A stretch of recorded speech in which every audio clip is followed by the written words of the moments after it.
What is going on, my broskiis? My name is Toadskii, back again, here to bring you guys yet another One Piece Treasure Cruise video. Finally bringing you guys the full breakdown of the upcoming treasure map Boa Hancock. This is by far one of the most free-to-play treasure maps I've ever seen since playing One Piece Treasure Cruise Global. There are so many good free-to-play units in this treasure map that full-on just counter what the boss does, and I think a lot of people this time around are going to be able to farm this quite effectively. So definitely look forward to this one, guys. It's going to be a good one. So make sure to, pick up all the free-to-play characters that you possibly can that are trusty, and make sure that they are ready to go for the treasure map. So anyways, like we like to do with these videos, we're going to be going through the brand new treasure map character, discussing what they do and what kind of teams they can fit on, and then we'll be going through every single boss along the way, and also some recommended characters that I would suggest to you guys that can counter what these bosses do. So without further ado, guys, make sure to go ahead and leave a like, as these videos do take quite a long time to put together, so I do greatly appreciate all the support. But without further ado, let's go ahead and get straight into the video. So first of all, let's go ahead and break down the brand newly released treasure map character, which is going to be Boa Hancock. And as you can see from the image right there, her special ability is literally like a Game of Thrones novel, how long it is, but we'll go through it so you guys fully understand it. So first of all, Boa Hancock, she's an int shooter free spirit character with max level and max limit break. She has 3199 HP, 1529 attack, 425 recovery, so pretty respectable stats, I would think. 60 cost like most other or all other treasure mode characters, and 5 socket spots with her max limit break. Obviously you have to get her to max limit break to get 5 sockets. Now her captain effect after max limit breaking will boost shooter characters attack by 2.25 times, and also boost shooter characters recovery by 1.3 times. And then every time you defeat an enemy, you're going to be getting a slight increase in your attack value every single turn, and that will stack up to a 3.25 times attack boost. Very similar special effect that she does like version 3 Dex Sabo, or like version 1 Kuzan, where you have to kill an enemy and then you get a slight attack boost and you stack all the way up to a certain multiplier.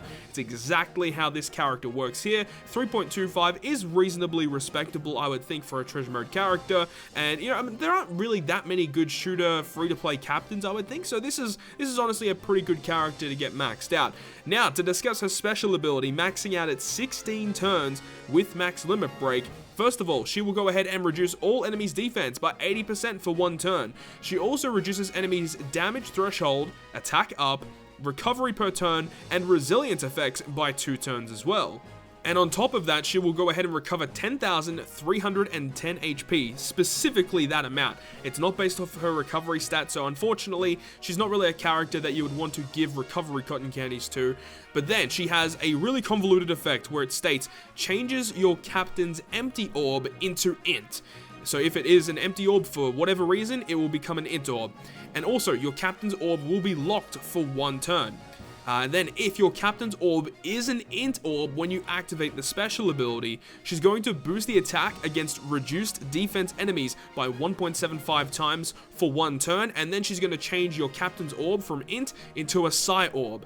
So this is really cool because she will enable you to get the 80% defense reduction on the enemy, as well as providing the 1.75 times conditional boost, which is great. However, of course, you do have to specifically have an int orb when you activate the special ability. So that is the only drawback to using this character, but you cannot, just look at it and think it's not really a good character, because she is great. She has a lot of good effects, especially because she has great utility with damage threshold removal and resilience removal, which is awesome. But there is an added effect as well, is that when you activate the special ability, and instead of an int orb, if your captain has a psi orb, she's going to go ahead and boost the shooter orb effects by 2 times for 1 turn, and then change the psi orb into an int orb on your captain. And the great reason why this character is as good as what she is she has double special activation with her limit break, meaning that, if your character, if your captain has an int or psi orb when you activate the special, you can immediately get both effects off with this character. So it's really cool. So as long as your captain has either a psi or an int orb, you're good to go with this character, and providing a 1.75 times self-proccing conditional boost, as well as a 2 times orb boost, and providing 4 turns of damage threshold and resilience removal, and healing for 20,000 HP. This character does a lot of different things, but it's extremely niche in the fact that you do have to make sure you have that certain type orb on your captain for the special ability to work properly. So now we can go ahead and start discussing each of these bosses in greater detail. So Rebecca is one of the bosses here. She is an int character, and she has 440,000 health when you start off the treasure map, and she gains 44,000 per nav level, and she also will start off with 3,300 attack value. Now, her preemptive attack will go ahead and change herself from an int character to a strength character, and for some reason, like all the bosses in this treasure map seem to change their typing. I don't really understand why they do it, but it is something that is a theme that goes on throughout this treasure map. And on top of this, she will change all of your orbs on your team into one color. So you'll either get a full board of strength, full board of dex, quick, psi, or int. You'll get one color orb for all characters on your crew. And also, when she's below 50%, she will go ahead and apply a 99 turn enrage on herself, and the enrage will double her attack value, so typically do not get her below 50%. And she also has an interrupt mechanic where you activate any type of ability that will manipulate your orbs. She will go ahead and change your orbs around into either block or bomb orbs, so you do not want to bring any type of orb manipulation whatsoever. So talking about characters that are going to help you beat this, definitely Invasion Sengoku is the target character you want to have for this particular fight. Now, we do know Invasion Sengoku, very, very difficult to actually beat and get a copy of and even max out, and I completely understand that. As long as you have a copy yourself, it doesn't have to be maxed out, it enables you to find friend captains much easier, which should have them maxed out. As long as you have one Sengoku special that is ready to go on this final boss stage, it's going to be very, very easy to take down, as he will make all those type orbs beneficial and give you a 2x orb boost. For this team suggestion as well, I also have the Gear 4 Tank Man here, just because he will actually get the full special ability off because your captain has to be Psi. So he's an option as well. He provides an orb and a type boost. He also provides a tap timing bonus and stuff like that. So he's a good option to have. And also the Int Sanji from the Fortnite is actually really good here as well. And the reason for that is because there is a mini boss on stage 6 that applies a defensive effect where they get the blue defense shield, and the Sanji will enable you to remove that and able to take down the mini boss much easier. Moving on now to the next boss, we have Vivi. Vivi is a Psi unit, and she starts off with 640,000 HP, gaining 64,000 per nav level, and she also starts off with 4,200 attack. Her preemptive strike will change her color from a Psi unit into an int character. And then she also does some orb manipulation as well. So what will happen is your left column slots will become either full empty or full block orbs, and then your right column slots will be all recovery or all matching orbs. So definitely orb manipulation is going to be key for this fight. Additionally, she will go ahead and special bind your whole crew for 2 turns, and she also applies a 4-turn chain coefficient reduction. So this specific ability means that you would definitely want to bring a chain locker or someone that removes the chain coefficient reduction, enabling you to beat the fight a little bit easier. Now, when she gets below 50%, she will apply a 4-turn captain and friend captain despair, and all your orbs will be changed into negative orbs. And then under 20%, she will apply a 4-turn increased damage taken to your crew, and also 4-turn damage threshold to herself. Just don't get her below 50 or 20%, makes the fight much easier.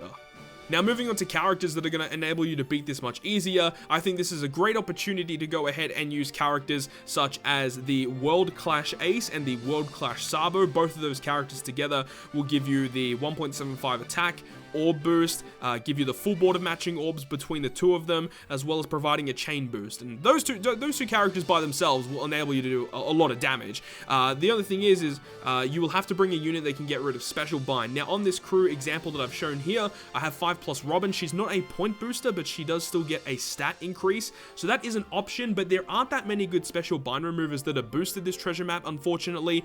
The only good ones I can think of is literally like Legend Garb, who is pretty hard to get. So, you know, unless if you have Legend Garb kind of makes it a lot easier, but if you don't have that, you'd have to bring someone that removes chain coefficient reduction, or bring a non-boosted chain locker, honestly.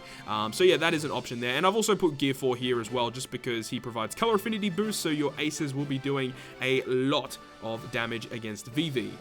Next boss to talk about is going to be Sugar. Sugar is a Dex character. She starts off with 400,000 health and she gains 40,000 per nav level, and she also starts off with 2,500 attack, so she doesn't really do that much damage. Her preemptive strike though will change her color from a Dex character into a quick character, and also there is a 99 turn attack up and a 99 turn recovery on the enemy side of the field as well. You can notice that Sugar there does have a 44 hit combo barrier, and that lasts for like 99 turns. There is a way around that though. You do notice that there are the head cracker soldiers in the front row of the boss stage, and every time you kill one of these mobs, it's going to remove one of the buffs on the enemy side of the field. So if you defeat the character on the left side, you're going to be removing the enemy's attack up. If you defeat the character in the middle, you remove all of the barriers, and if you defeat the character on the right hand side, you remove all of the recovery effects. So characters that get rid of barriers or characters that deal damage through barriers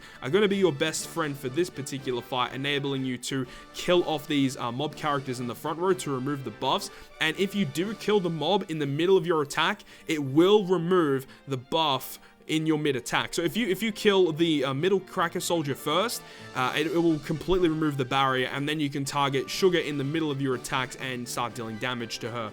Now, if you do not end up killing Sugar every 2 turns, she's going to blow away a random crew member. So, taking out Sugar is a massive priority for the boss stage. So recommended units that are going to make this fight a lot easier for you would be characters like Zoro and Sanji. I think are great captains for this, because a lot of the good characters that would be good against Sugar are going to be Dex and Psi units, namely with Zoro and Sanji themselves, because they provide damage that goes through barriers, as well as Colosseum Tamago, who I think is the best option for this particular fight, because he does like over 100,000 damage, nearly 200,000 damage that goes through barriers to one enemy with his special ability. And Tamago does indeed have double special, so you can use his special twice to kill 2 of the mob characters before you even start tapping against this boss stage, which is going to be useful. So Colosseum Tamago is the best case scenario here, and the fact that Colosseum Tamago is also a 1.35 point booster, so that is also going to help significantly in this particular fight. And then the other characters that I've suggested here are just like filler characters, but definitely Zoro Sanji and Colosseum Tamago are great here, and even Colosseum Daifuku, if you have him as well, he does AoE damage that goes through barriers as well, so that is also a pretty good option. And the final of these boss stages, before we move on to the big bad bosses, is going to be Piranha. Now, Piranha, she starts off as a Psi character. She has 540,000 health, and she gains 54,000 per nav level, also starting off at 3,400 attack. Her preemptive strike, once again, is a type change from a Psi character into a Dex character. She also applies a 5-turn 1.1 times chain lock, and will also go ahead and apply a 5-turn increased damage taken, so you take double damage for the next 5 turns. Under 20%, she's going to apply a 10-turn special bind to non-Psi characters, and when she actually is fully killed, she will revive up to 25% of her max health, and on the revive, she will apply a 5-turn despair, and will also summon 2 ghost mob characters. So characters that can just straight up counter what she does, namely a Raid Cracker, is going to be extremely useful here, as he will completely get rid of the 1.1 times chain lock, and also do a 20% health cut, and also give you a full board of matching orbs. This team actually does some pretty heavy work. I was doing some calculations, and yeah, this team can do insane amounts of damage, especially because you can use your Treasure Mode Crocodile, get him as your captain, you get a 4 times captain boost from Crocodile when he becomes your captain, and then at that stage, you can actually go ahead and use your Treasure Map Sabo special, because your captain is Cerebral. You got an orb boost with Kuma, and he also is a strength unit, which enables you to do more damage against Piranha. And then what you can do is on the revive, you can use your 2 NL specials, and that's going to be a GG at that point. So I think that this is a very solid free-to-play team that you guys should be looking into for taking on this fight.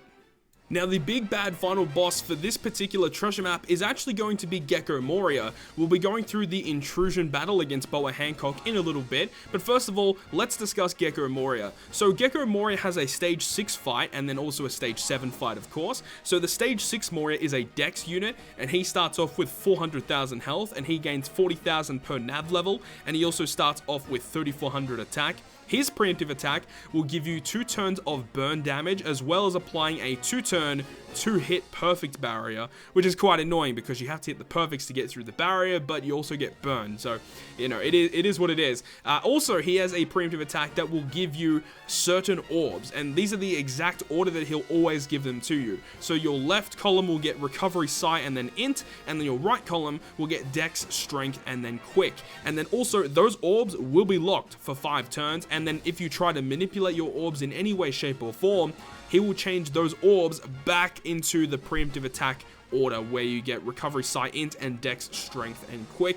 Obviously, this is the reason for this is because of version 2 Jinbei, who, when you have all of those colored orbs as well as a recovery orb, you get the massive boost. So it makes a lot of sense why he gives you those. Still very annoying to deal with either way. So once you end up dealing with Stage 6 Gekko Moria, you get to move on to Stage 7. Now, Stage 7 Moria is actually a strength character. However, once again, with the theming of this treasure map, everyone is going to be changing their colors. So, Stage 7 Final Boss Moria starts off with 1 million health, and he gains 100,000 per nav level, and also starts off with 4,200 attack. His preemptive strike, as we said, he's going to be changing his typing from a strength character into a quick character. He also has a 5-turn immunity, so you cannot do delay, defense reduction, poison. You cannot do anything to the enemy side of the field, as well as applying a 3-turn 1.01 times attack and slot boost. So, you know, you can't use your own slot or orb boost unless if you use it on the turn previously, and it's a multi-turn boost. So that is the only way that you can get around this. So unless if you're using other boosts like conditional boost, even though you can't do anything to the enemy, which is a big downfall, or a color affinity boost, that's the only way you can really get around it. But obviously there are characters that can remove your beneficial effects. Also, another part of his preemptive strike is that he will go ahead and do a special rewind to all your characters in your right column, making this fight extremely annoying to deal with. And also, every single turn while he's alive, he's going to call on reinforcement. So every time the mob characters around him will die, he will keep calling them back unless if Moria is killed. And below 20% health, Gekko Moria will apply a 20-turn captain and friend captain despair to your team. So in terms of characters that are going to enable you to beat this fight very, very easily, this full squad here, free to play with a friend Jinbei, will do the job very, very effectively. This team, you don't need to have a friend Jinbei, but the multiplier that Jinbei has helps significantly, especially with later navigation levels. So Ray Judge as the captain is a really, really good decision. He has a pretty decent captain effect. He's a 3x boost, and he boosts the exact same colors that Jinbei will boost. So it makes a lot of sense to run these characters together. Also, Kinemon is pretty cool here because Kinemon allows you to lower the Shanks and also the Daifuku cooldown. Make sure that your Kinemon and your Big Mom are on your left column, and then your Shanks and Daifuku are on your right column to make sure that, you know, Kinemon can lower the cooldowns in the correct way. And then also on the final boss stage, you can use your Big Mom to remove your 1% attack and orb boost, and then you can use your Shanks to change your G orbs into matching orbs, which obviously gives Jinbei the higher multiplier, and you get more damage output. And at that point, you can go ahead and use Colosseum Daifuku to give you a chain boost as well. So this team, all in all, like, it just does so much damage against the final boss stage. Obviously, you want to be targeting out Moria first, and then once Moria is dealt with, you can start targeting the mob zombie characters, which are much easier to deal with. And as I said, you know, you don't really need to bring a friend Jinbei, but it definitely helps a lot in later navigation levels. And also the fact that the Jinbei and the Judge specials are literally not ever used on the final boss stage with this particular team and the way it's built. So you can use Judge and Jinbei on stage 6 if you really want to go ahead and do that. So I think this team is a very solid team that a lot of free-to-play players should be able to build, and if you have these characters, this is what I would suggest you guys to go with.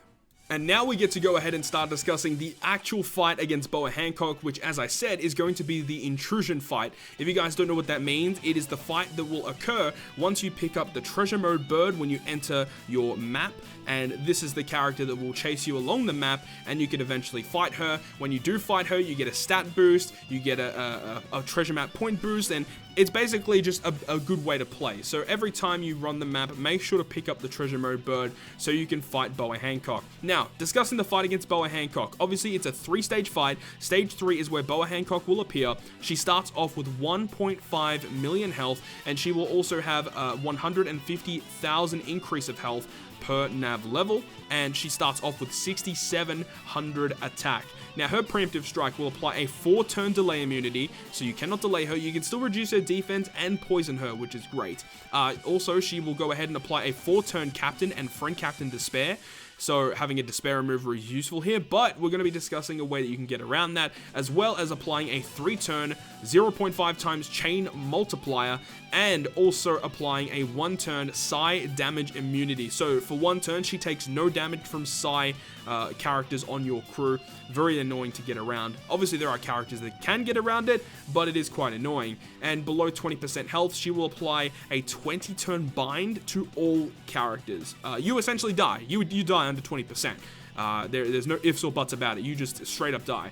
Now let's get to discussing the ways that you can get around Boa Hancock. So let's go through Boa Hancock once again. She has a delay immunity. She has a despair for 4 turns. So with sockets, you're going to only have to wait 1 turn. Also, you get halved your chain multiplier for 3 turns. And she also will apply a psi damage immunity. So the way that I would suggest you guys to get around this is to use Colosseum Tamago Special, who has an ability where you can get 60% damage reduction for 2 turns. So you can use his special when you enter the room, which will obviously enable you to tank a hit from Boa Hancock, and then that will mean that you will get rid of your despair, you'll get rid of the side damage immunity, and then you can use your judge special to get rid of the halving of your chain multiplier, and then you can use all your characters to get all your boosts and basically do a lot of damage to Boa Hancock. Makes a lot of sense in my head. Very similar team to the Gekko Moria team, with some slight adjustments. Still very free-to-play friendly in my personal opinion. Not really too sure like at what navigation level this team is going to start struggling, but it's going to come to a point where the judge captain really isn't going to be carrying as much as what Jinbei would.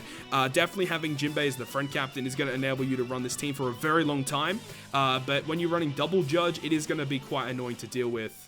So we've finally gone through everything in the video now, so now this is just a full reiteration of everything that we've done so far. So here we have all of the teams that I've suggested thus far in the video. The top team you can see there is the Rebecca team. So this team works well against Rebecca because obviously she gives you a full board of 1 colored orb. Sengoku makes them all beneficial and provides a 2x orb boost to your team. And that Sanji character is very useful as well, enabling you to remove the blue defense up shield on stage 6 mini boss on the Rebecca stage. So this team works very well against that stage. The second team there is the VV team with the World Clash Ace as the captains. Now, the World Clash Ace is going to be useful here with Sabo, as those 2 characters together provide you a full board of orbs and a bunch of different boosts. The only thing that you're going to have to deal with is you get a chain coefficient reduction on that stage, and there aren't that many good free-to-play characters that can remove that. And also you get a 2-turn special bind. Again, not really too many good free-to-play characters that are boosted that can get rid of that. So 5+ Robin is on this team here. She's not a point booster character. She is boosted with her stats though, so that is kind of nice, but obviously not going to be as useful as having a point booster for this specific team. Either way, this team is going to be dealing lots of damage to the VV stage and will work for a reasonably long time. The team against Sugar, as I said before, was going to be with Zoro Sanji is the recommendation here, because Zoro Sanji have abilities that do damage through barriers, as well as Colosseum Tamago also will enable you to do that, enabling you to kill the headcracker soldiers in the front row, removing the beneficial effects on the enemy side of the field, and making that fight a breeze. The team against Piranha, being the Treasure Map NL team, is going to be able to beat the Piranha stage for a reasonably long time. Now, Piranha provides the 1.1 chain lock to your crew, so having Raid Cracker enables you to get rid of that, as well as providing you a full board of orbs and providing a 20% health cut. So obviously it's going to be quite useful to have. And also the Treasure Map NL, I suggest using them after you get her to revive, because she provides a despair to your team and she summons mob characters. So the double NL special will enable you to kill Piranha very easily after the reviving effects. The team against Gekko Moria is pretty straightforward. You pretty much use all of the 4 bottom character specials on the final boss stage, and you can use your Judge and your Jinbei on stage 6. Very, very straightforward and should work for a very long time against Gekko Moria. And with Boa Hancock, as we just mentioned, you can use the Tamago special on turn 1 to tank a hit, and then use all of your specials following that to kill off Boa Hancock on the final boss stage. So that is going to wrap up today's video, guys. Hopefully you guys did enjoy it, and if you guys did, make sure to leave a like, and if you want to stay up to date with all of the content I post on my channel, including more One Piece Treasure Cruise content, make sure to hit the subscribe button down below. But other than that, guys, I will see you guys within the next video.